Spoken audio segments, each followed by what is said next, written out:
Yes, people. We are back live. We are back live on the Sarcasm City TV YouTube. Just want to say, yo, this top is fire. This top is fire. I look good in this type of color as well. I need to get more. Sorry, people. Sorry. Giving myself some self-praise, but we are back live, Sarcasm City TV YouTube, for another edition of the Sarcasm City Sports Q&A, where we discuss all things in regards to not only the Premier League action that took place today, but also the transfer window is still open, people. I have Alejandro Garnacho officially joined Chelsea. He was unveiled as a Chelsea player today. Out the blue as well, PAQUETA, could he be going on his way to Aston Villa? I'm seeing that Graham Potter wants him to stay at West Ham because they are struggling, but it seems Villa are trying to get PAQUETA, Isak to Liverpool. That is still continuing on as well, and there's only a couple days left of the transfer window. And in regards to actual results, Manchester United leaving it very, very late against Burnley, winning 3-2 at Old Trafford. Spurs losing 1-0 at home to Burnley. Chelsea in the early kickoff, VAR controversy, but 2-0 winners against West London neighbours. Fulham, people, so get your questions in. If you're a member of the channel, your question takes priority like a super chat. So if you're a member of the channel, I'll start your question, I'll get to it. And of course, if you're kind enough to super chat, I'll make sure I get to your question as well, people. So continue to get your questions in. Make sure, though, whether you're watching this live right now or watching this back after the live, hit the like button on the video. It's so important you do that when you enter the city of sarcasm, or if you live in the city of sarcasm. Pay the tax, people, and it's free. All I need you lot to do is hit the like button on the video, share this out across all the socials at Yes It's Flawless, at Sarcasm City TV. That's at Sarcasm City TV. At Yes It's Flawless on Twitter/X, also on Instagram. And just as important, make sure you hit that subscribe button and hit the notification bell as well. It is rolled to 16,000 subscribers. Please, please, please make sure you hit that subscribe button as well and hit the notification bell.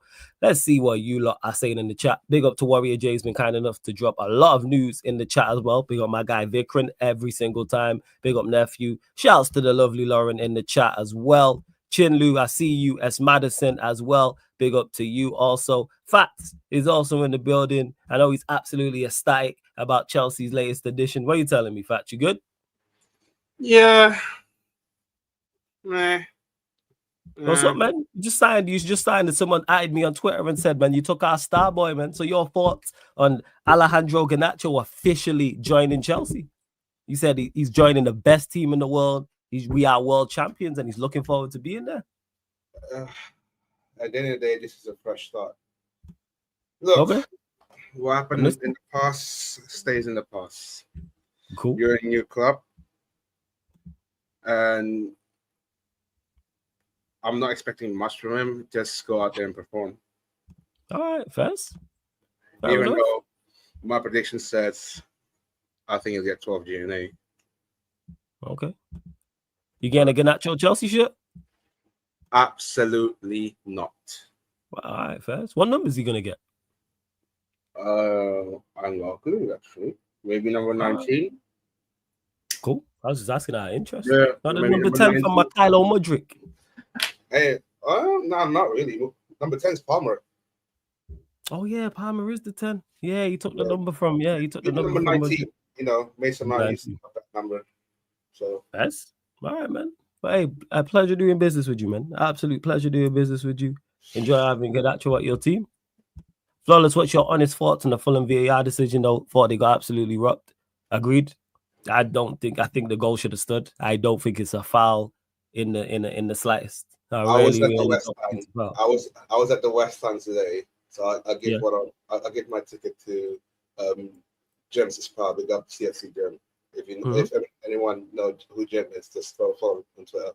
Pretty sure Prime knows who Gem is, but yeah.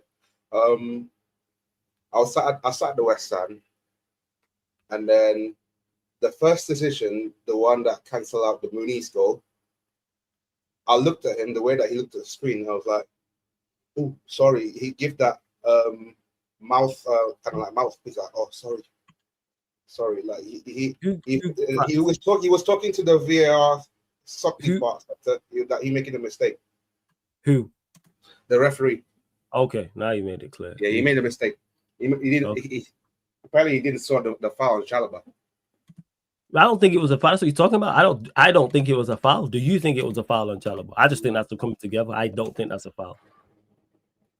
I genuinely don't think it's a foul. We know It's a contact anyway, but I feel like these days the referees are soft anyway. Like any contact, it's contact, yes. But I genuinely don't think it's a foul. So to answer your question, Vikram, no, I think Fulham got robbed in that instance. Yes, they did. They deserve at least one goal. We weren't that good, to be fair. No, you know we're not. But I genuinely don't think it was a foul. This right, I don't really paying attention to our performance because I kind of treat this in the month of August as a pre-season, just purely because like they haven't got enough matches to kind of warm up. But the actual season starts in October for the Club World Cup teams like Chelsea or maybe Man City. But yeah, we'll see. Yeah. First, but yeah, I don't think it was a foul. No, the Vikram who says, Flawless, how many times have we seen those in non-league, semi-pro, and League One? But we've watched him in other games, not given this. It's a contact sport.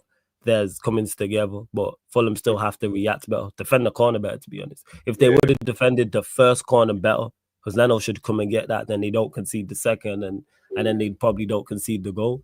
And then the second goal, I don't know why João Pedro's. It wasn't called handball on João Pedro, but why Sessegnon jumping like that? As soon as you turn your back and you jump with your arms away from your body, you're running the risk. Simple as that. That's on his part. Don't jump and turn your back. Yeah. I'm saying, even if you're going to turn your back, tuck your arms in. If you're looking to block the cross, cool. But tuck your arms in like this, like you being arrested, and turn like that. And then if it hits you, then you probably won't get, it probably won't be given handball against you. But hey, that is on him. The thing is, like, when it comes to Fulham, okay, rivalry aside, we've been quite fortunate this month that we've got that's 3 straight games in a row, back-to-back home games that we escaped the VAR, literally. Yep. But yeah, that's what I'd say on it in regards to it. You lot continue to get your questions in as well. Again, I think Chelsea, they didn't play well, but hey, they got the 3 points, and if Liverpool do that, or if City do that, or Arsenal do that, people will be talking about, oh, that's the sign of champion. So as bad as not at the level Chelsea have been at so far, guess what? They picked up the 3 points today. Same way against Crystal Palace, they picked up the 3 points. Same way against West Ham, they picked up the 3 points as well. But they true say they played well against West Ham. What are your thoughts on the Tottenham situation? What you mean, Vikram? Yeah, I have to say that's mad though. I saw that stats. I was in the pub. I got the game. I got the game on my phone because I subscribed one of the Premier League's the TV that I can watch from abroad. Like, I watched that game. I saw the stats. The 66th minute. I was like, "Is this real?" Tottenham had one shot. Oh, one shot. Okay. On the 66th minute, Tottenham had one shot and none of them on target, and Bournemouth had 17. Yeah, they had 5 shots, 1 on target, 62% possession, which shows that. Let me see, who did they line up with though? Spurs need more going forward. You can see why they're trying to sign the likes of Xavi Simons. It was weird. Look at their team there: Richarlison, Kudus, Brennan Johnson, and then your midfield trio is Pali and Assar, Bentancur. They need more. You need more creativity going forward. They missed the likes of Kulusevski, Madison, etc. But hey, props to Bournemouth. I heard they played well in the game. They played well. They need a little bit more. Let's see what else you are saying. Like how they do the season overall, I still think their squad isn't good enough to get a top 5 in a Champions League push, even with Frank as a manager. Yeah, they still have obvious shortcomings. As good as Thomas Frank is as a manager, you still need to have better. I don't think they're a top 5 side. No, I don't. There's a reason why they tried to sign Eze, why they was in for Savinio. They're trying to sign Xavi Simons. Like the list goes on. So they need that sort of replacement though. Yeah, you need some more creativity. That's what it is. Hey, Jez has just landed there. Hey, Jez, thoughts on your game today? I watched it all or highlights or whatever. I didn't watch it because what's it called? I celebrated my niece's first birthday. Oh, love that, man. Love that. Happy birthday to the young one. Love that. Yeah. Love that. It's nice, man. And it's funny. She literally started learning walking literally like 4 days ago. That. So it's like obviously now you see her like walking on everywhere, which is actually more annoying, to be honest. Yes. Now they can get It's more about. Now they can escape from. literally, and you know it's annoying because as well, because you know how to get up the stairs, not walk obviously, but like you go up this and it's like hella dangerous, so you have to take. Yeah, it's hella annoying, but Gotta get it's them gonna baby look gates, man. literally, man, literally. So, no, it's been a really good day. Had a good time. Love that, Obviously, man. I've been keeping up with the game in terms of like having people just send me like messages. I kept up with the stats and what's it called?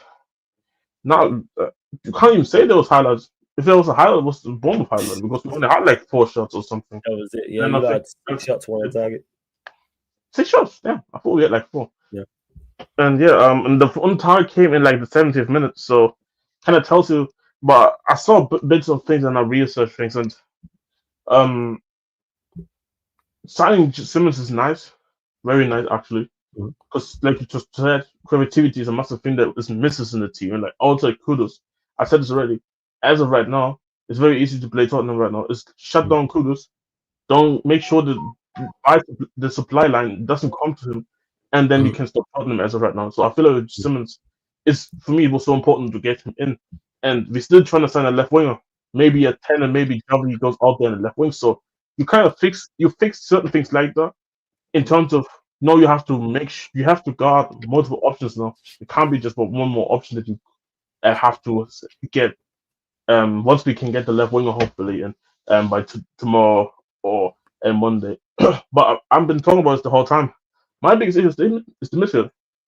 There was a Yeah. reason why I wasn't. There was a reason why I said when we signed Joe Pelino that I think it's a C plus signing. I think it's a good signing in isolation because you saw what you saw in the PSG game, you saw what you saw in the Burnley game when we had wrapped up the game, and you saw what you saw in the City game. This is what you bring Paulinho forward, kind of like be somebody who disrupts disrupts the play, wins us the ball back, and trying to keep our leads and talking. This is somebody that I bring in, but to have a game against Bournemouth where you can't control even the ball and get the ball up the pitch. Nah, this is where I think Frank got it all wrong. I think one thing is, I think he wanted to plan to just see this team. I think he wanted to see this midfield play against a team that is not superior than us. For example, Man City, for example, PSG. Because against Burnley, he played with RG Gray and Bergwijn in midfield. And yeah, they started the game off slow, but it wasn't that bad. It wasn't that bad. So I definitely look at the midfield and say like Benson Core. I keep saying this, don't extend this dude. I don't care what people tell me. I don't think I don't think he's that good. Yeah, he gives you solid moments, but I don't think he's that good. So for me, don't extend Benson Core. And then obviously, yeah, we talk about Salah. Like you can't have 3 guys workmen like guys. Okay. You want to play football. Like for me, it's like where I say as the manager, why are you not trying to play a bit more direct then? Why am I seeing goal kicks? Where I see the goal kick and you starting off with the centre back. Oh, kick it long. Yeah, hit Richarlison. Hit Richarlison, hit Kudus. And if you don't win the first ball, win the second ball, then trying to do something like that. Because clearly what you were trying to do, which why we lost the Bayern 4 in the pre-season is because you can't play with the ball. Again, these are things that can be worked on. I think you have midfielders there who are just not ready and developed like that. Like I said, RG Gray, like Bergwijn, you could have done that. Obviously, next game you would imagine Simmons is there if nothing happens international break. So that would help with the creativity because I didn't obviously watch the game, but Johnson was out there doing the Johnson, but just didn't score out there. You didn't score, so it was terrible. But again, what we've been saying about Johnson, like it is that there's just nothing really about. There's nothing a lot about him. He's alright. He's alright. He's the type of guy when you're chasing the game. But the issue is we're chasing the game, but you can't even get the ball forward. Like, you know what I'm saying? Like, why am I seeing no shots 65 minutes into the game? You know what I mean? Like, somebody just shoot. Even if it was a shot from outside the box, just shoot. So it clearly shows for me you've not been aggressive enough. And I think, like I said, tactically, I think Ariola did his job. I told everybody that time to shine. Ariola. Sorry. Yeah, Ariola. Whatever, man. So Hey, onto man. your trap line, man. Jesus So, Christ. Sorry, go on. Jesus. Nah, the time to change point. This is what I said during the Liverpool game You when did we say this. talked about it. I don't care if they lost 4 of the back line. They replaced them with good players, and I think Areola is a decent enough So coach. what you telling me is Jez, is that they lost 4 of their back 5 who were key, and then because their system works, they then replace those players with another 4, and it still functions to a good level.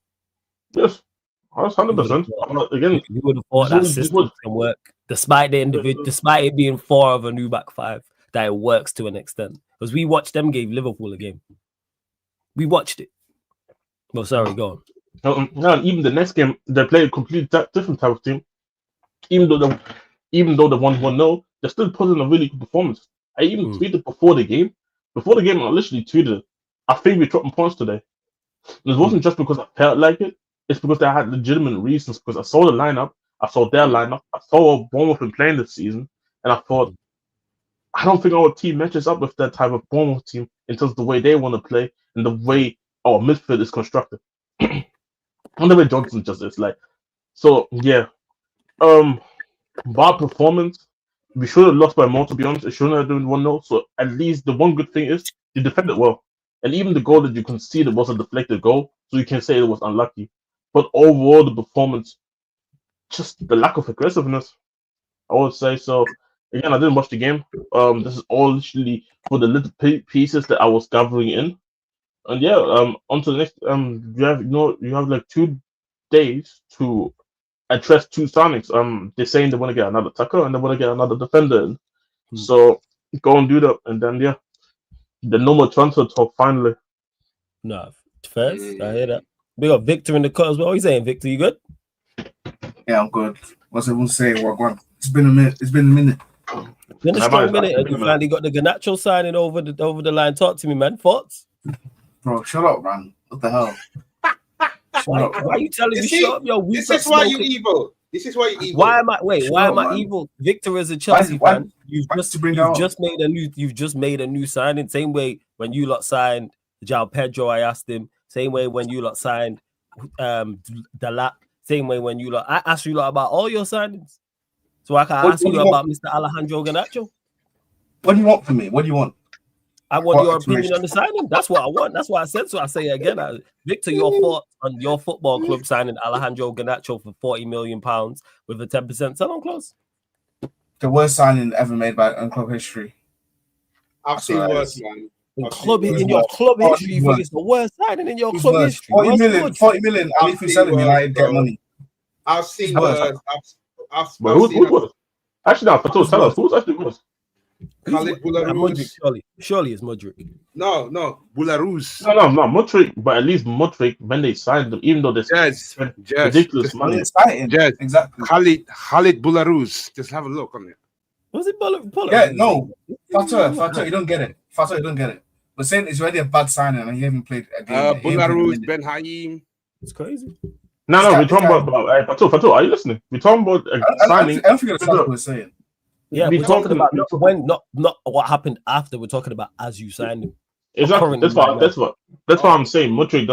Wouldn't even say Modric because Modric came with a lot of expectations, a lot of hype. Like with the Garnacho thing, I think everybody knows him and everybody has already an opinion about him.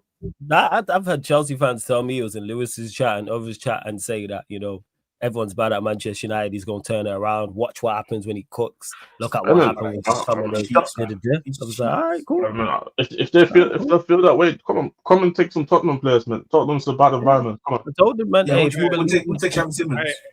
I said if he... Go on. The ones that we actually signed. If Simmons goes trophy, I might take him still. I said, hey, if you lot believe he's going to cook at Chelsea, I got some magic beans to sell you lot. Also, speaking of Chelsea players, you also signed Buonanotte. Thoughts on that, Victor? Oh, dear. Is that officially or is that just thingy? No, they haven't. He's a here we go, but it's not official by the football club. Yeah. So, all right. So, your thoughts on the potential signing, even though it's looking like it's close? Big up Strasbourg. You got a new 10. That's what I'm gonna say. Right. He's actually joined you guys only on a try loan. What do you mean a try loan? So he goes there 1 year and then he goes back to Brighton. Oh, jeez. Okay. Yeah, you signed him. is that? No, you're actually signing him for just 1 year. Obviously, there is. Fabrizio said that you have like a match a bid clause where if another club goes to Brighton and want to buy him, you can match the bid and then just buy him. But for this season, you just bought him. You literally just loaned the bid, like just a loan player. That's it. That's it. Yes, Just- you didn't even buy him. Paid his You wages just and that's it. pretty much. Wasn't it Leicester last season? Yeah, Yes. he was on left on loan. Yeah, On loan, yeah. Yeah. Jesus. I like from Simmons and who else win for another 10. And You're currently in for Fermin Lopez right now. Fermin Lopez Yeah, to Garnacho and fucking Benalto was a relegated Leicester club last season. Jesus Christ, bro. What the hell is that? I'm just more so surprised. I was more so surprised because it wasn't like he didn't even stand out at Leicester last season. It was Al Khanous.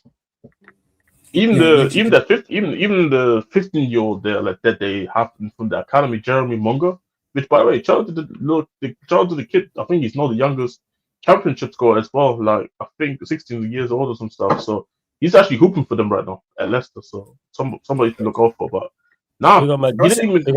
big up King as well, man. Oh, yeah, Big up big up if you want the link, I'll send it to you as well. Big And up yes, King. that Now- start with Rodgers. I was about to say, They did I remember him at Leicester, but he didn't stand out. Like I remember seeing him play, but he just used to. I just literally used to hit people. No, that's what I'm saying. And hit people. He never like. No, that's what I'm saying now. Okay.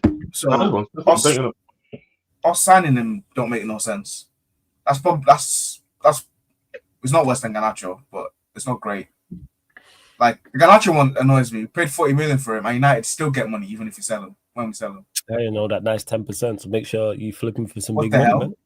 So we can, like we can get some. so nice if we sell it, what? So if we sell him for like, we sell him for 100 million, United get 10 mil. Yeah. Mm-hmm. Yeah. Do you want to top it off if he gets like the number number 11's taken? Or number, actually, no, nobody can get a shit number. Let's go. Yeah, get like 17 or something like that, or 19, something like that. One of those. He ain't gonna play. That's why I know he's not gonna play. He's gonna after that one game. I actually tell her. I keep getting told he's bagging at Old Trafford, man. That's what people keep telling. Actually, with your current option right now, I think he actually gets opportunities. I think he gets opportunity. I had a Leicester. No. Everyone plays on the right. He's not left wing. His only competition is Gittins. What games and who? I'm Neto. That's it. No, but Neto's more of a right winger though. Like because Palmer doesn't play right wing. So you reckon he plays ahead of Gittins? I didn't say he plays ahead of him. I said that he gets opportunity. I didn't say. Yeah, that's what I'm saying. So I don't think he's gonna go and be a consistent starter for them. But with Gittins being considered as a main option, if it comes down to it, It's not. and now what's it called? The luck went out, so you would imagine that JP goes back. Ozzy Pedro goes back to the striker position. Yeah, he's strikers. Yeah, It's gonna go back to Gittins. It's gonna go back to Gittins and Garnacho. So I feel like if it's really just them two fighting it out, I think he gets opportunities. If he actually takes them, don't think so. But I think he gets the opportunities though. I don't think Maresca likes Gittins as well because he ain't even starting like that. Hey, you know what that means then? Alejandro, man, you gonna start against us at the Theatre of Dreams? You gonna score? That's why I keep him and Mount would just be like that John Cena, The Rock. Oh yeah, video. Fuck, Mount probably gonna be playing. Jesus Christ. Mount left wing back. This guy forgot about that, man. Garnacho businessman at OT. Oh my god. I'm looking forward to it. I know you are. Look at him smiling. Look at him smiling at the I might extend my stay in Munich and then fly from Munich to Manchester. This guy spending money for Garnacho. I see you, man. Look at you smiling over there. I hear it. This guy's so shameless. I know he is. Like, he was just cursing him out, Victor. Garnacho. Hey. No way. Where the Chelsea say? Viva Garnacho. Viva Garnacho. Viva Garnacho. Hear the shed and sing, running down the wing. Viva Garnacho. You want to join in, Victor? And a what? And Absolutely a two. fucking not, bro. Fuck that Wait, guy. why you so mad? Goddamn. Bro, fuck that guy, You bro. know, And his stupid brother as well, bro. Fuck that you're guy, not looking forward for Fermin Lopez mania. Come on, bro. So who you hating, man? I Alejandro haven't one watched side. I don't know. Neto the over. I think Fermin plays as a 10, back up to Palmer. Yeah, Lopez plays will play in 10. Yeah, he will. Yeah, but Palmer's also capable of playing from the right as well.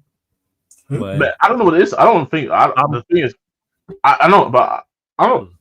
How many times did he actually play at the right wing? I know sometimes it says that something on the profligate says he plays right wing, but he doesn't actually play right wing. So like, how many times has it actually been? He plays how many times has Lamar not played? It's not like how Neto would play there. It's like he drifts out there, like they did the formation. You know, like where one of the fullbacks goals, one of the centre backs drifting, and then it's a back three, and then it's kind of like what I'm saying, because even off the position, it feels like these days that he doesn't even. I feel like even starts off games at 10. That's what I'm trying to even wonder. Like I barely see him playing right wing, to be honest. Yeah. Viva Garnacho, man. Yeah, I know Fat's gonna get the shirt, man, when he bins it at Old Trafford and wins him the game. I hear it. Big up Ibrahim says Flawless Fab said it's either Martinez or Lamens. Hey, did he say that? Let me know. Did he actually say that if they can't agree with the Belgian? I know he was should have got both. That's what should have happened. When really and truly, we should have got Lamens at the start of the window. I don't know why we're waiting to the 30th of August when it's not. There's no issues with doing a deal with Antwerp. He's not on big money. It's not a big transfer. I actually want to ask you. Go on. Don't you think there's something fishy? Because it's like the way Fabrizio's been reporting it, saying it keeps advancing. You would think you're signing somebody for like 90 million, but like I know he's like bare cheap. So what do you think is the holdup for just not getting the final push? Because I think we're looking at he's a last resort. That's what I think is. I think we was looking at other goalkeepers because that's a deal that should have been done. That should have been done like the Diego Leon deal. Yeah, that's what I'm saying. Like, the week should have been that type of thing. Because I felt the week when we even first heard the name for United, I thought, okay, you're gonna go and then just go and sign them and you go from there. But it's literally it's gonna be officially like a day and 7 hours left. Yeah. Or like 17 hours left or some shit in a couple minutes to go and sign a goalkeeper. That's why I'm like, unless you like, I don't know. I think Fabrizio was just live. Was live or is live right now, and he's talking about stuff. If the Martinez thing is true, then I guess it makes sense why they maybe didn't push the go ahead. But it's not a complicated deal. I feel like it's not. That goes to show that the club has some issues because Madison's saying in the chat, he said United offered 20 million euros, they want 25. Like we are not. Come on, bro. He's not fully. We're not fully invested, and it's like with the Emi Martinez, that should have been done early. If it's let's say hypothetically it's 40 million, just offer the 40 million. That should have been done at the start of the window. It's not a lot, and the money's been there. It's not a lot of money. If it was 90 million, I'd understand. I'm talking 40 million, just go and pay the 40 million for him if we really want to. But again, Manchester United and being competent, despite the fact. I think we do great business in regards to incomings and outgoings. We still make mistakes in that area. We've seen it even with this Garnacho deal, fantastic deal for us. Shouldn't have took us long though. All this for an extra 10 million. Because at first we wanted like 60, 70. They wanted to pay 30. Then we dropped it to 50. And now we've kind of met in the middle in regards to the price. But it's like, we should have just been moved on. Maybe you sell him for 30 and get a 20% sell-on clause. But again, typical Manchester United football club for you. I just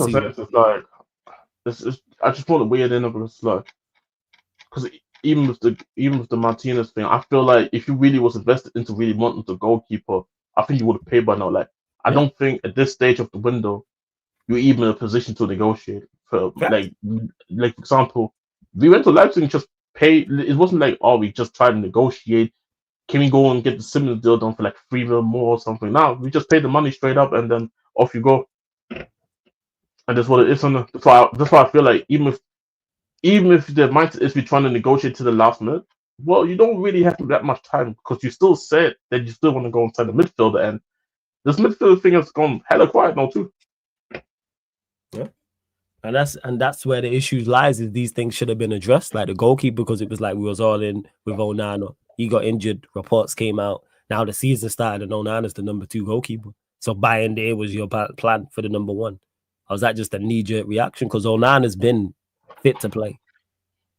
He was on the bench against. He was on the bench, I believe, against Fulham. I'm gonna double check that, and he was on the bench today, and he was the one who played in the Carabao Cup. So clearly, he's your second choice goalkeeper. It's evident. So why not just go and get a first choice goalkeeper? It's all just a mess. But then the question mark then is what? Why? Okay, let's be honest. Club briefs things out to Fabrizio. Well, so for me, it's then why is Fabrizio out here tweeting about them that Onana's happy at United and United are not in the rush to sell him then when he's the second option? Because he probably didn't realize he was the second option until the season started. That could be a thing. That could be a thing too. Probably that. Because there was nothing pointing to him not being. All the reports were saying that he would be the number 2 potentially if a new goalkeeper arrived. There was nothing mentioned about Bayern being the number 1. But you see what makes it funnier? What makes it funny then? Because this would have been like a coaching stuff and manager decision then. Well, so after all that time then, and then you're saying all the things about did you say about Onana making second choice, might as well sell him and then get a new goalkeeper in then. Why you not pressuring the issue then? So it's like, honestly, I just don't get it. I just don't get it how we can have a day and 17 hours nearly left, and you haven't signed a goalkeeper, and the only goalkeeper that that's currently out there put in the media costs like 25 million euros, not even pounds. You know what I mean? It feels like it's a priority, but it's not a priority enough for them to go and push for it, like you've pushed for Cunha, like you pushed for Bremo. Same with the midfielder, or you wouldn't have heard about Belabor like only 2 weeks ago or a week ago, if it was really a priority. Because it wasn't fully thought out long-term planning. It was knee-jerk reactions. Because if you're really interested in going and get Belabor, you do that early. You do that like you did the Cunha and Bremo deals. Because they was 2 deals we was on early. Everyone know we wanted Cunha. Everyone knew we wanted Bremo because we was in for Bremo, and then from then on it was on. You don't wait till the middle of August, knowing your midfield needs to be addressed. Knowing that. Same way we know the goalkeeping area needed to be addressed. Same way we knew that the attacking area needed to be addressed. They addressed the attacking area very early. Cesco was the same. He was not on the. He was not on the. He went on the list, and it shows with how the manager's using him that he's not on the list. It shows because he can't get. How are you a 74 million pound signing and not starting? Nowhere else does that happen. Whether it's you lot, whether it's Spurs, whether it's Chelsea, whether it's Liverpool, whether it's Arsenal, you're not signing someone for that much and they're not playing. The only exception to that is Liverpool if they go and get Isak, where you know where Ekitike is going to be an understudy, but it's not like they've signed Ekitike. Isak's not there and he's not playing. No, he's clearly a part of the plans. He's clearly going to play games even when if Isak actually joins. You know this. 100%. Absolutely. So it's joke, man, not playing. How are you not starting? And it's not even like there's a striker playing ahead of you. That's the worst part about it. It's not like there's another striker starting ahead of you. He's starting if you want to say Cunha, or he's starting Mount. Yeah, Cesco. He hasn't free. Yeah, free. The only game he started was Grimsby. He didn't start against Arsenal. He didn't start against Fulham, and he didn't start today. Yeah. No, he hasn't been starting. Let's be honest. The only reason why he started was because they played Grimsby. If it was even a championship level team, you can probably argue he doesn't even play the Carabao Cup game. Well, but then my question, he said before the Arsenal game he is ready. I didn't know that he said he isn't ready, but isn't ready in regards to what? How about playing? Yeah. Play him 60 minutes. Because one thing, watching him, he doesn't look off the pace. So play him 60 minutes. Play him 65 minutes. He was part of the preseason for Leipzig. And as everybody says, as a famous person said in the chat once, preseason does matter. So Yeah, if it's he was crazy. part of Leipzig, unless Leipzig had like a bad preseason, I didn't know that maybe the preseason was so bad that he wasn't ready. He wasn't That's a ready good to job. come into Man, United. it's clear with Amorim. We know what players he rates and who he don't. Now It's clear. that's the one thing. That's the one thing he's actually good at. He makes it very clear. He makes it clear. So it's like, all right, Cesco's not. Because if we would have signed Gyökeres is not there getting benched. Let's get that now. If we would have signed Gyökeres ain't getting benched. Flawless today, he said Cesco started in the Carabao Cup, so he wasn't ready to start. So we were saying that not Gyökeres, that Cesco can't start 2 games in 4 days? Because he played Wednesday. Didn't Cunha play all the games? That day. Yeah, Cunha did. Yep. So what are your points? Yeah, he's out. Cesco, that's what I said. The guy can. He probably still can't, because obviously I saw that you guys won your Burnley game in a chicken winner. Like last minute penalty kick. He was probably so shocked that actually they won the game at the end.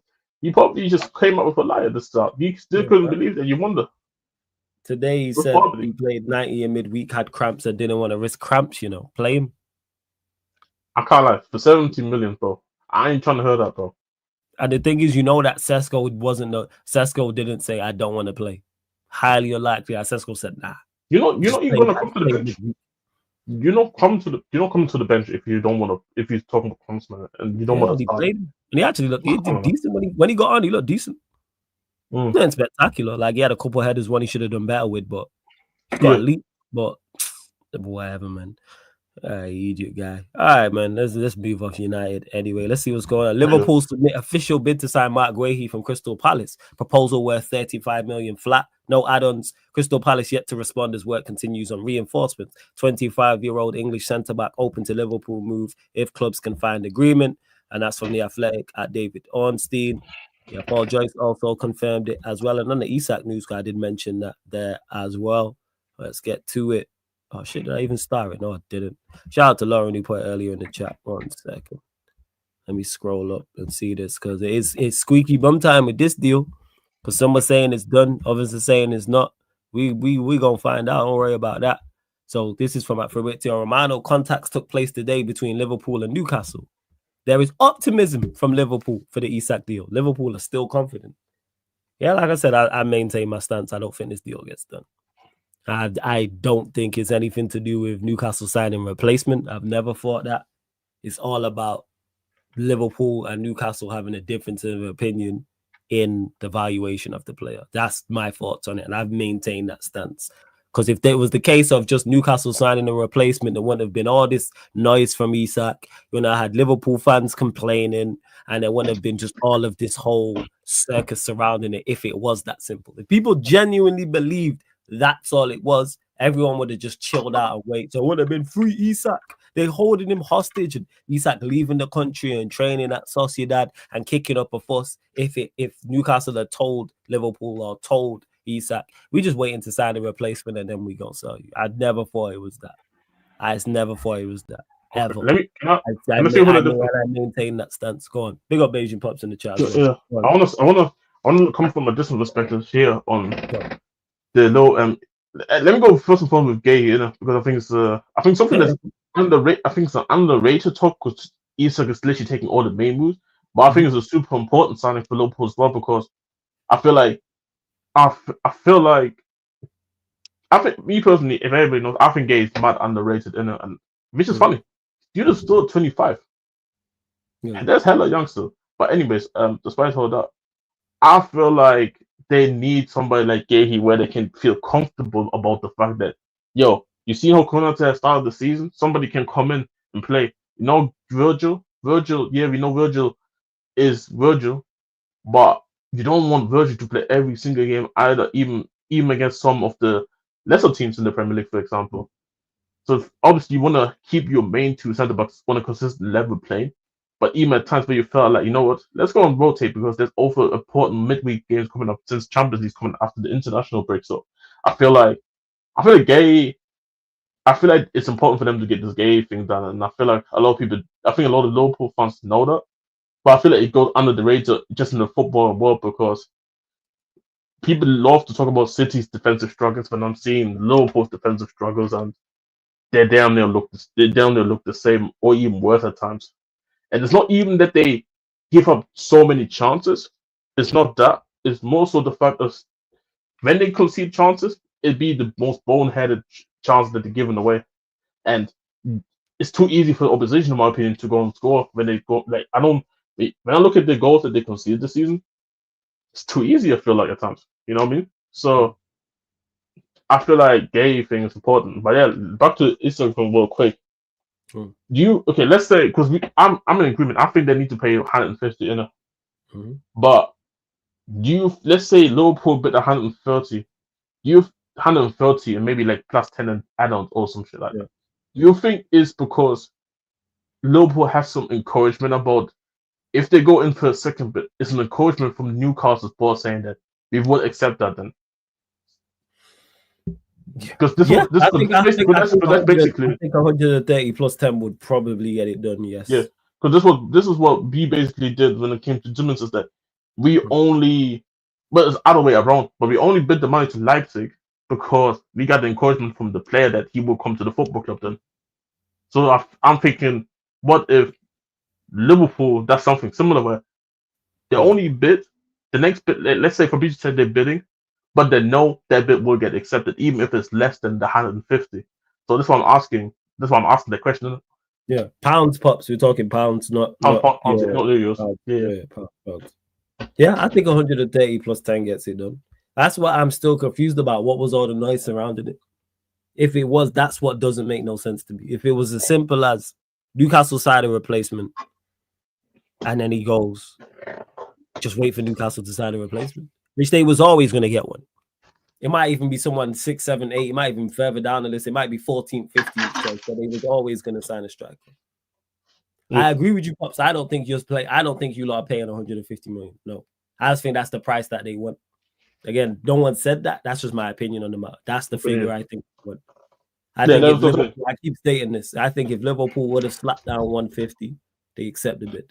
I think it's literally a valuation. I think it's literally a valuation issue, personally. And that's what I'm saying is that that's why I was asking specifically this question.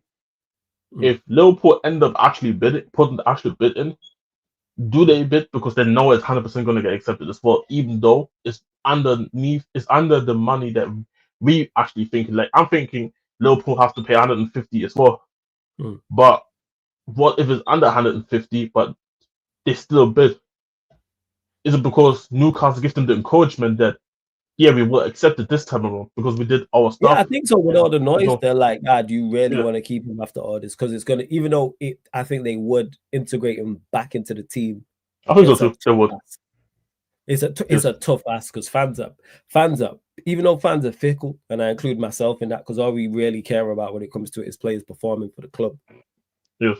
Newcastle fans are pissed, and they're not playing well. So therefore, they are looking for someone to blame. Bear in mind, they are winless. True say, Villa, Liverpool is tough games, but they didn't play well against Villa. Heard they played well against Liverpool, didn't play well today, and they're struggling to score goals because they've only scored in one of the 3 games. So you know what fans are like? They're looking to. So not only are they going to blame him in regards to on the pitch and them not scoring goals and not playing well, also him disrupting their preparation. If Newcastle were flying and won 3 out of 3 or 2 out of 3. There'd be less look at him, but you know what fans are like? We're always looking for someone to blame when things go wrong. Somebody's accountable, whether it's the players, whether it's the manager, whether it's the ownership, whether it's all 3 or 2 out of those 3 that I just mentioned. And that's what I'd say with that. But I just think it literally is a money issue. And I've said this from the jump. I've been consistent. Now I think it's 150. Do I think Liverpool are paying? Me and Crab spoke about this. We was jokingly going back and forth because he was saying how he don't think he's worth 150. And I was like, I agree with you in the sense of I think that's what the Liverpool board think. I think the Liverpool board look at Isak, and Pops is saying it in the chat as well. We ain't doing 150. I think the Liverpool board look at it and go, he's not worth that. On the flip side, I think the Newcastle board are saying, yeah, that's what we want. And that's where the difference is. And the statement they put out said this when they said, we don't foresee these circumstances being met. That was key. Because I was like, what else outside of valuation? What else could that be? What is it that Newcastle don't foresee seeing being met in the future? People are trying to tell me, oh, them signing a player. So you telling me Newcastle, one, believe they were not going to sign a striker, and two, put that out there publicly? Highly unlikely. Highly unlikely. On Newcastle United, this ain't some newly promoted side. This is Newcastle United. They was always going to go and get a striker. Like I said, whether it's someone who was 6, 7, 8, 9 on the list, or someone who was 21st on the list. And they signed Voltemade, as we've seen. I believe they're in for Visa as well. We'll see how that goes. They're trying to get another one. I just don't think this has never happened. Maybe it's a new thing that's going to happen going forward, but I've never seen a big club going in for a player and I've had to wait for that club to sign a replacement to go, all right, now we're going to sign him. Never. Another way is that if you truly want a player, go and bid the money, and then you get the player in, then they will go and replace him. Because I'm in the same player mindset as that. I'm in the belief that if you go and just pay the money, you can go and get the here we go and you can get the stuff in it. You can go and do that in it. Like I just don't get it personally. But who knows, man. And Will, who says, wait, Flawless and Jez, do you think Isak just sits out till Jan and then again till summer if he don't? No, I think he plays. I think he plays because Doubt it. You go ahead. No. I highly doubt it though. I don't think he'll. So you think it's so? All right. So facts. Do you hear what we're saying here? So you think if he stays at Newcastle, he's gonna sit out 6 months? No. Sorry, Say that's what I'm saying. No, He said no. Oh, see, yeah. So that's what we're all in agreement on that one. Then, yeah, no, I think he plays. It's best for him. It's best for Newcastle. You want to go into the summer of a World Cup year in the best possible shape and best possible form to go and perform there. Yeah. Because with him and Gyökeres up top, you got a shot. If those two are in your team, you have enough winning the competition, but getting to the latter stages. And Kulusevski as well. And there you go, trio. With that as a 3, you have a shot in a knockout competition of going far. If Kulusevski, Gyökeres, and Isak is in your front 3, you have a chance in an international cup, especially if the draw goes your way. They could fuck around and get into a semi-final. And they got a decent midfield as well. Like I don't know about much more. I'm sure there's more players I'm forgetting because I'm not really. Alanga's there as well. Alanga at wing back, man. And then even then, what's the call? They have good midfielders there as well. So it's like them actually I think they've been more so just going under the radar in terms of people talking about them as a national team. But despite that, now you're right. And I was thinking about the other day. What if even the Sweden FA say, yo, we can't have you half of the season sitting out because you would imagine, even though you got called up, it doesn't benefit him for not playing any sort of World Cup qualifier, not much fit at all. And then every other 2 months, you're coming back into the national team and we expect you to play to a good level. Yeah. I just don't, it doesn't benefit them. I don't even think in Europe teams have even qualified for the World Cup yet. No, everyone's still playing. Everybody's still playing. That's what the international breaks are about. Because their game, I'm just looking now, they play against Slovenia on the 5th of September. Yes. And is there it's game 5? And I think this 5 is 8 out of how many games? 8 games? How many are the groups again? You know, stats. Yeah. Oh no, it's only World Cup. It's only groups of 4. Yeah, so it's like they play 6 times each other. What? No, it's 6 games. It'd be 6 games. Yeah. Playing twice. And I think if you say 5 or 6, so how come they're all 0? Let me double check that. Give me 1 second. You know what I'm saying? Because I think European qualifiers only started from the last qualifier, from the last international break. 1 second, let me check. Yeah, you check because that thing's playing up for me. When you checked on Google, it was all 0s, and I was like, that don't make no type of sense. European World Cup qualifier. But yeah, the point I'm making, well, even though they ain't got players like that, if you have Gyökeres, Isak, and Kulusevski, Yari, Alanga, you got a shot. If they get the right draw, I'm not saying they win the competition. Is Bergvall Swedish as well? Yeah, no, bro, they got players. Bergvall is Swedish. The kid from Brighton, Arahi. Yeah, he's Swedish. Both of them that played for Newcastle is also Swedish. Yeah, with them players, the point I'm making is, well, they're not going to win it, but you can go far in the competition. No, you was right. They haven't played a European qualifier. They haven't played qualifiers yet for the World Cup. It's going to be all these. Yeah. So it was right. So that's what I'm trying to say. Why is They're it not going saying to play 5 all. or 6? Yeah, that's YouTube. I mean, at YouTube. That's But Google. they must be bugging. Yeah, must be bugging. Yeah, Yeah. but they haven't played any qualifiers going for the. There's only some. There's only some that have done. Like some teams have already played 3 games, 2 games, but Sweden hasn't played one yet. So for me, because they were I know why, because of the Nations League last year. So for They me, actually I'm looking at the manager actually plays the back three as well. Sorry, go on. nah, they got some good players there, but not. But in my eyes, in my eyes, I think there's a part of me that thinks that Sweden FA would even tell him go and play. Yeah, you got to Because play. we need you to. I think they would even threaten him to a point and say, part of me thinks they not threaten him, but they will tell him like, yo, we might even consider not calling you up because they got Gilchrist there.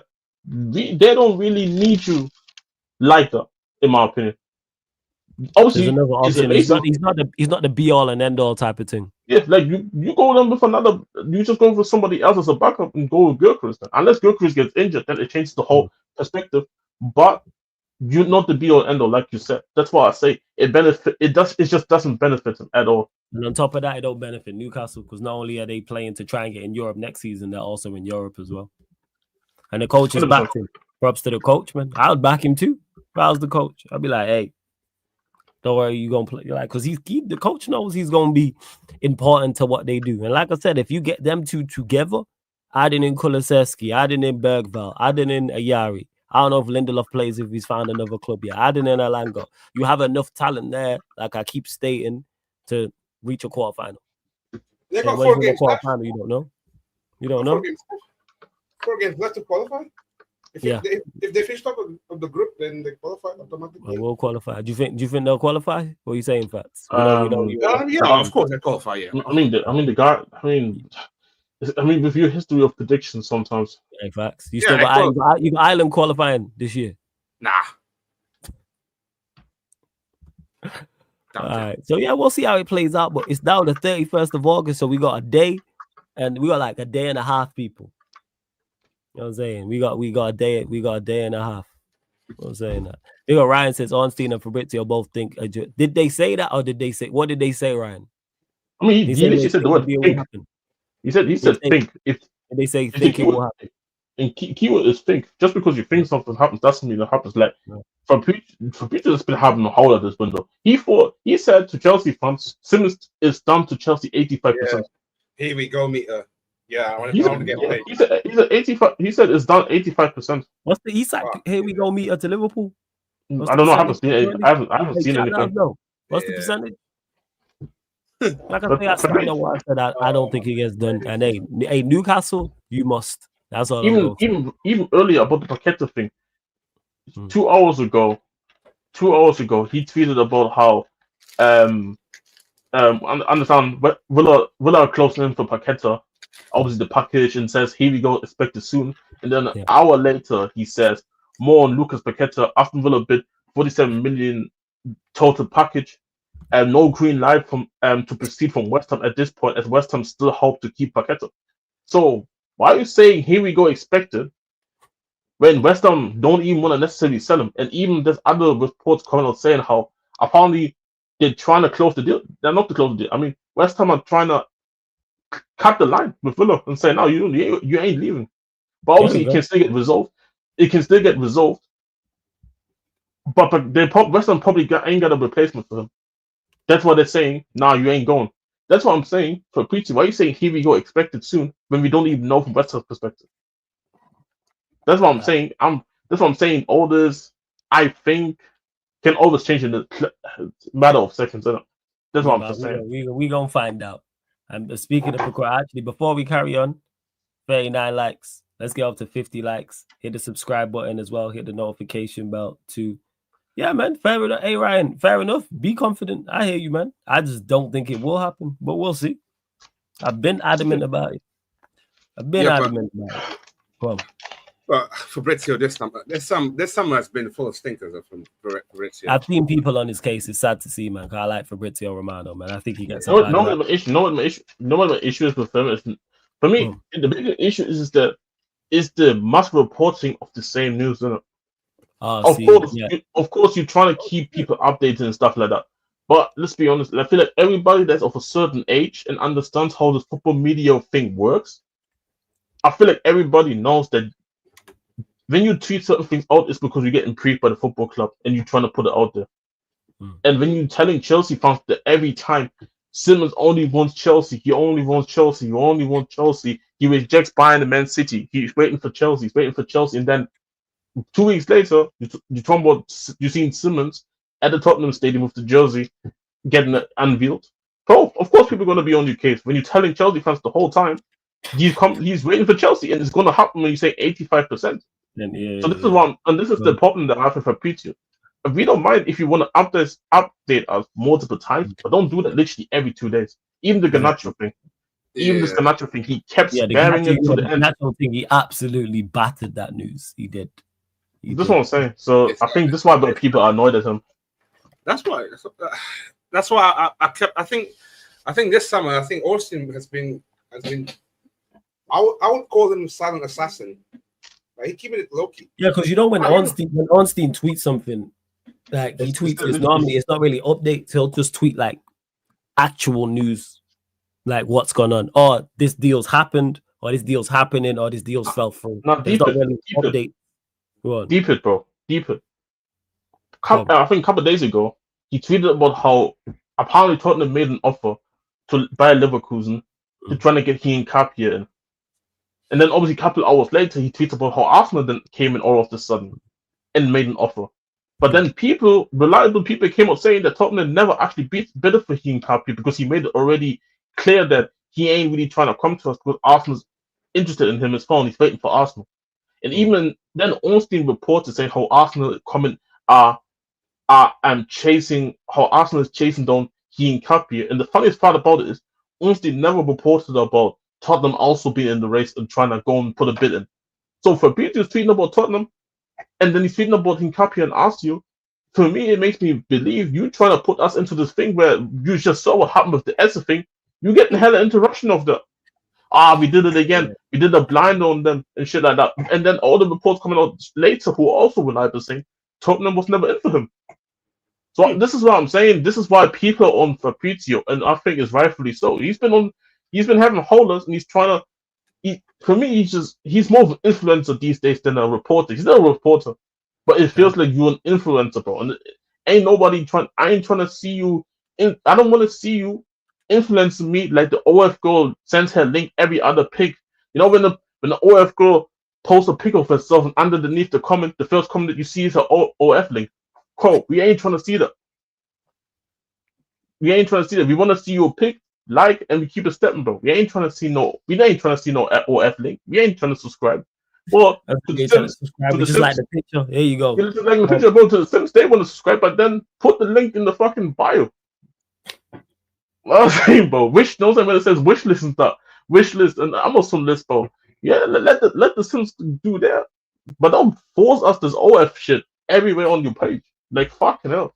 So this is what I'm saying. For people, it's just bare annoying. This is how I feel.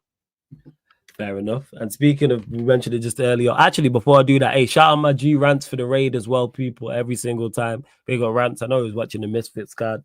I'm sure we'll see Rants on there soon at some point. So I'm trying to be ringside at a Misfits card. But yeah, shout out to Rants every single time. Big up to everyone joining over from the raid. Run up the likes, hit the subscribe button. We're closing out in about 15-20 minutes.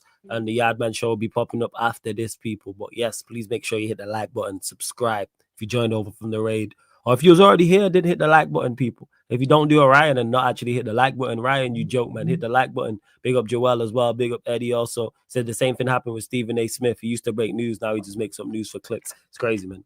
There you go. Yeah, it's crazy. Bad thing. It is. There's another thing probably. Go ahead. Understand Aston Villa are now advancing in talks to sign Lucas Paqueta. Negotiations underway with West Ham, while Paqueta is keen on Aston Villa move. What else is this? Yeah, understand Villa are closing in on the move. 47 million package, including a loan fee, obligation to buy, and add-ons. Paqueta has accepted Villa move, keen on project and ready to join. Here we go, expected soon. Wow. So anything else more? More on Paqueta. Aston Villa bid for 47 million total package on the table with player keen on move. No final green light to proceed from West Ham at this point, as West Ham still hope to keep PAQUETA. Potter has requested not to sell the Brazilian, while Villa are pushing. That's from Fabrizio Romano. Thoughts on that, Jess?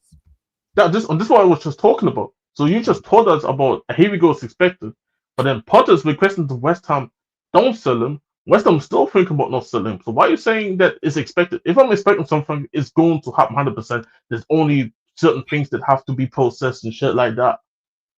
You know what I mean? But as of right now, it seems to me they're still making a decision. So here we go, expect the student hype man. But I think it's a good signing for Villa. Yeah. Again, I feel like it's all about just trying to add quality numbers, strength and numbers, depth. And I think PAQUETA helps that. I'm not a fan of Rodgers on the left wing personally. Not a Same. fan at all. But I think this is what's gonna end up happening, where Rodgers plays left wing, and PAQUETA comes in and plays. But then there will also be games where Rodgers starts in the middle and PAQUETA is just on the bench. Like I said, strength and numbers. Have try and build a quality squad. Obviously, there's some rumors about how there was which is funny. There was a report about Santi. This was the Santi JFM reporter who was, in my opinion, hit and miss. He said that Villa are chasing down PAQUETA, but if that happens, it would open a situation where Rodgers might get moved on. But as of right now, we have legit not heard anything right now. So unless there's football clubs right now working in the dark right now with Villa and saying, okay, we let you go and get PAQUETA and then we process with Rodgers, I don't know. But I think as of right now, I think Rodgers still stays at Villa, and then they're trying to get PAQUETA and they're trying to just improve the overall quality of the team. So good signing. It's looking big for West Ham at the moment. Oh, yeah. They just lost Emerson Palmieri as well to Marseille. And they're on the verge of 3 defeats in a row as well in the league. Not a great start for them at all. No, yeah, they struggling with this PAQUETA thing. It'd be interesting to see where, like Jez just mentioned that, where does he actually play? I think he's a good player, yes, but why did they not just go and get an actual left winger? And this is the rumor. This is what I'm saying. I want to see Rodgers play like central. And this is what I'm saying. There's apparently, and again, it's just apparently. I can't prove it. This is true. But apparently the rumors that if PAQUETA goes, Rodgers leaves. But I just don't know who's coming. So that's what I'm saying. So I'm like, but then if you go and get PAQUETA and you want to be in the 11, are you really pushing him? Are you really pushing Rodgers out on the left? And I think that's a terrible move because when I see Rodgers play on the left for Villa, I think he looks dreadful. Oh, yeah. So again, that's why I'm thinking. If Rodgers does stay and PAQUETA comes in, PAQUETA is just strength in numbers rather than PAQUETA actually being a starting player, because it doesn't make sense to me personally. Interested to see how they do, yeah, rather than just actually go and get an actual left winger. They want Asensio as well. Who wants Asensio as well? Villa, but yeah, Asensio plays on the left. Is he playing on the left as well? He's a left, yeah. He's a left winger. Oh, see, why do I think he's a right winger? He's left-footed though, right? Actually, is he left for the chat? Actually, chat, let me know. But I'm pretty sure. Chat, let me know if he's a right winger, because I'm pretty sure he's a left winger. Right winger. I could be wrong too. I could be wrong too. I swear he's a left winger. Hey, chat, let me know. What are you saying? Yeah, mate, let us know. I swear he's a left winger. I thought so. Yeah. Maybe I'm wrong. Yeah. Unless the Vogue nonsense where you can play both wing. In the chat. Yeah. Let me check Villa. Let me check Villa's. Yeah, Asensio. He played right wing for you lot most often than not. I thought he was on the left. I don't know why. I don't know why I'm thinking. Because I see left footers and I'm like, all right, yeah, you play on the right. Yeah, you play. Yeah, then you got to be on the right. Yeah. Well, but I seen him play for them also. I know he drifted central. 10. Are you saying 10? All right, first. Oh, 10. Fair enough then. Yeah. So then you got him, you got Rodgers, and you've got, and potentially PAQUETA. Interesting. I just don't see how you can play them together. Yeah, unless you want to really, unless you want to do a thing where like you want to really play, Emery really wants to go into like a possession based possession-based kind of football where Paqueta just starts off playing as like an 8 in a, next to like somebody like let's say Kamara, Paqueta, and then Rodgers, but then they play more possession-based football where they're trying to dominate the ball, push the opposition team back to their own half, and just keep the ball. But then I'll keep it 100, bro. I think Rodgers in a possession-based system is kind of ass cheeks. I'll be keeping it 100. I think he literally fits a direct system. I don't think you can have. I just don't think you're taking his most powerful. I think you're taking one of his most powerful skill sets away if you play a possession-based system, which is his dribbling. Look at how powerful is every time transition. And I'm actually one of the few people where I actually watched Rodgers before he even joined Villa. So even when they signed him, I was kind of like, yeah, that's a cool signing. I didn't expect him to be that good, but I knew he was a good player.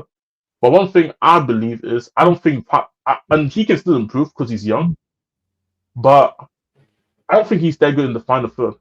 I think he's a good goal scorer, but I think his decision making is a bit hit and miss at times.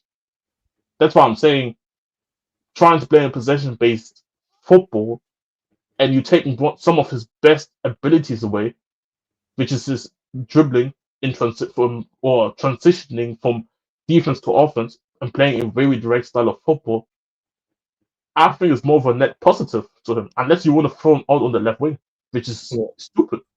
That's what I'm saying. The Paqueta signing is interesting. And I want to see what Villa want to do if they'll keep all these players, and then I want to see what they're doing. Or Paqueta is just back up. Yeah. I don't know. Obviously, yeah, it's going to be super interesting to see how it does, because it seems he wants to both sides have central players. So is it a possession-based thing? Well, we will figure that out. We're gonna find out. I just want to see Rodgers central just from a selfish perspective, because he's one of my favorite players to watch. Like when that's his best position. He's one of my favorite. Like he's like, I like watching Villa anyway. In Germany, there's plenty of players like of quality that I like at their team, but in particular him. I remember watching him one time. It might have been was it Arsenal? There was one game and I was like, yo, who the hell is this? I remember what game it was. It was the Arsenal game because he bossed Declan and TP. Yeah, Rice and Rice and Pie. I was like, yeah, like who's this? I remember one time, was it Rice? Like he kicked the ball around one side, ran the other, got it again, dribbled back past him, took on Pie, went past him, and I was like, yo. Well, there was a sequence. Crazy. I think there was a sequence where I kind of fully remember. There was a sequence where he receives the ball on the turn, he receives the turns, rises on him, gets past him, Party trying to get him, gets past Party. I was like, yo, he is literally cooking these men right there. And this is what I'm trying to say. This is Villa's. This is how you get the better of I think this is the Rodgers element. And if you're trying to play possession-based football, you ain't seeing that. Yeah. You tell him, yo, stay in that position only. When the ball comes to you, then you do this and you do that. But it's not Rodgers' game. I think things come to him more naturally. He wants to do things more naturally than that. And I feel like this is how you limit players. And I think you limit Rodgers in the same way. So I don't know. Yeah, I think they'll figure out. I would love to see him like play as a 10 and then have like two actual wide players either side with Watkins in front. So he said Onana and Kamara injured, so Rodgers got to be the 10 tomorrow first. So who's going to be in the pivot? Will it be Tillemans and who? Who's the other one, nephew? Probably Onana. Now he said Onana and Kamara are injured. So McGinn. Yeah, McGinn. Oh, some good midfielders, you know. He's another one who impressed me. He just low-key goes about his business. In particular, the PSG guys. He played very, like both legs. He played very well. Really he was really good. Well. Yeah. It's just like, I mean, just now, there's not even an offense to him. Just look the way he looks, his name, his nationality, and it's not even an offense, but it's literally what it is. If this dude had a spicier name, was from Spain, has a nice haircut and shit, had more of a personality about himself, people would hype it up more, innit? But the dude, he's Jonathan McGinn from Scotland. And has a buzz cut, full beard, full geared, and he's literally all passion. But he's a decent enough footballer. And so, also, when you look at his game, it's like, all right, there's no real outstanding attributes. But then when you watch him, you're like, oh, like he does all his business. Attributes, like he's decision making. And you know Really what he good. does That's very really good. well, which That's I really good. talk about all the time about McGinn, the basics. Yes. He does the basics very, very well. And then because he's got that bit of tenacity and he's technically good, all of a sudden he's a solid Premier League player. Yeah, can shift with the ball, can shift without the ball, good passer of the ball, good weight, like can defend, can also attack, like could play next to multiple partners in midfield as well.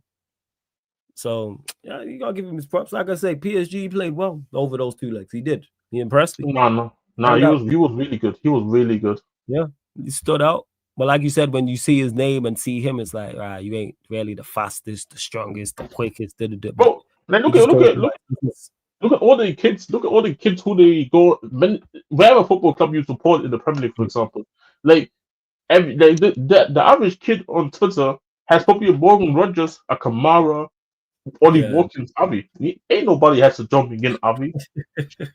Bro, I'm keeping 100, bro. This is what it is. Like, it's the same thing as like it's the same thing as shit. Like Wanyama was super solid for us, but ain't nobody was repping Wanyama. Yeah.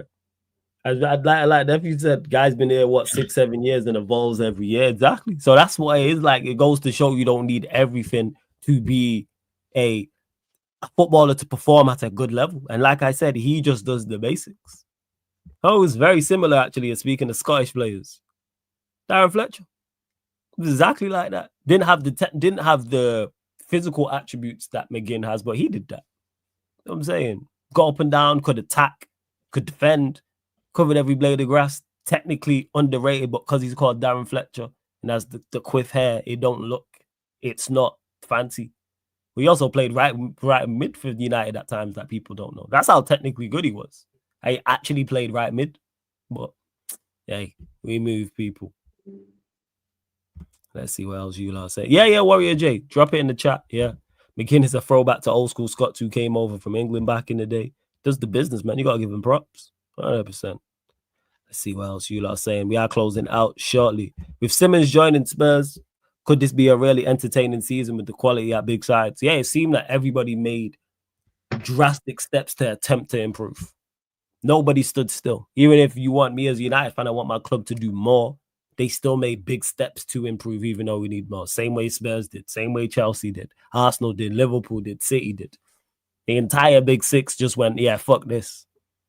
Let's actually go and spend big money to go and improve players. I mean, improve our team. Sorry, go on. We still want to spend as well. Like we want to still spend. You want to still spend. Chelsea still want to still spend. Right before. Hey, Rant, that's hilarious. Yeah. Hey, but you know what though? At least Fletch had the trophies, man. Fuck it.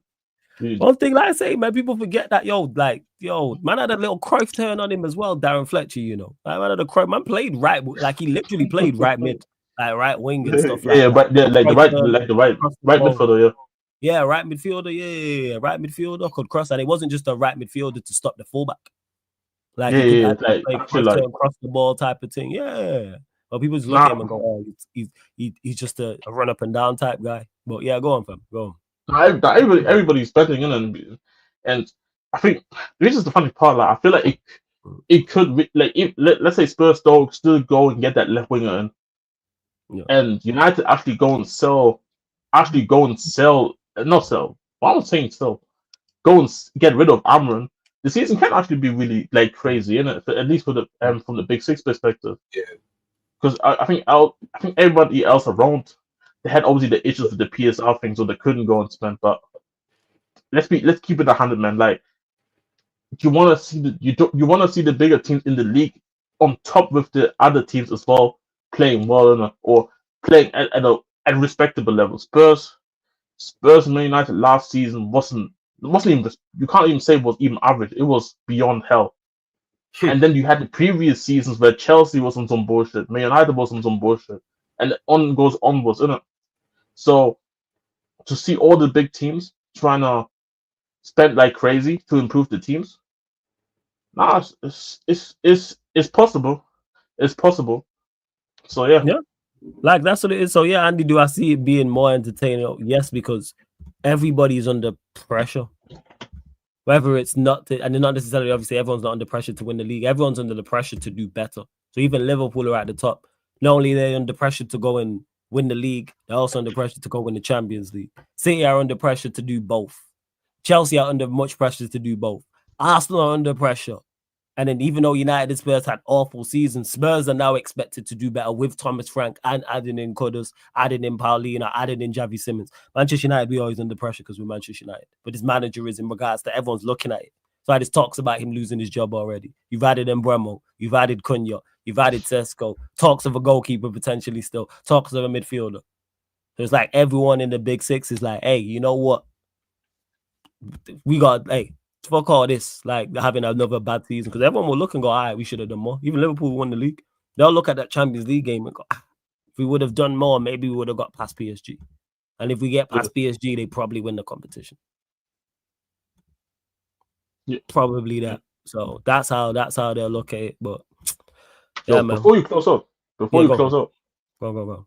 Is a question you go for, or because I want to leave it at the last one, but no, go on. Floor's yours. Actually, before we do, run up the likes, hit the subscribe button. We are going to be redirecting to the Yardman Show. Go on, fam. Floor's yours.